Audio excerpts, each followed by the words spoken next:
আসসালামু আলাইকুম, আশা করি সকলে ভালো আছেন। আমি রাফিউল ইসলাম রৌনক। রাফিওলজিতে সকলকে স্বাগতম এবং অভিনন্দন জানাই। আজ থেকে ঠিক 11 মাস আগে আমি একটি ওয়ালটনের মাউস প্যাড কিনেছিলাম, সেটি হচ্ছে মাউস প্যাড MP01 এবং আজকে আমি আরেকটা মাউস প্যাড কিনে নিয়েছিলাম ওয়ালটনেরই, সেটি হচ্ছে MP03। যেহেতু আমি হলে থাকি, হলে আমার বেশ ল্যাপটপ ভালোভাবে ইউজ করতে হয়, মাউস প্যাড নাই, যার কারণে এখন এই মাউস প্যাডটি কিনা।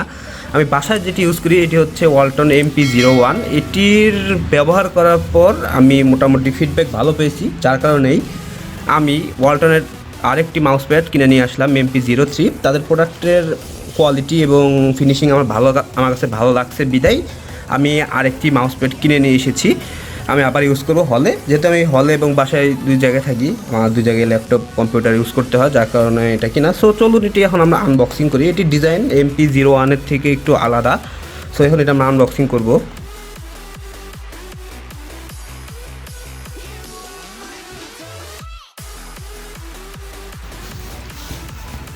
সো এই হচ্ছে MP03 মাউস প্যাড। পাশাপাশি যদি আমি সাইড বাই সাইড কম্পেয়ার করি, দুটির ডাইমেনশন একটু হেরফের আছে।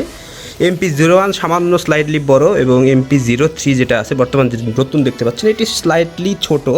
আমি যদি সাইড বাই সাইড এবং উপর নিচ কম্পেয়ার করি,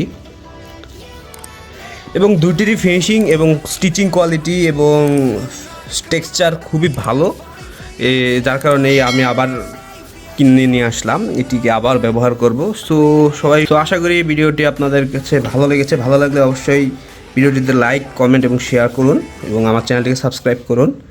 ধন্যবাদ।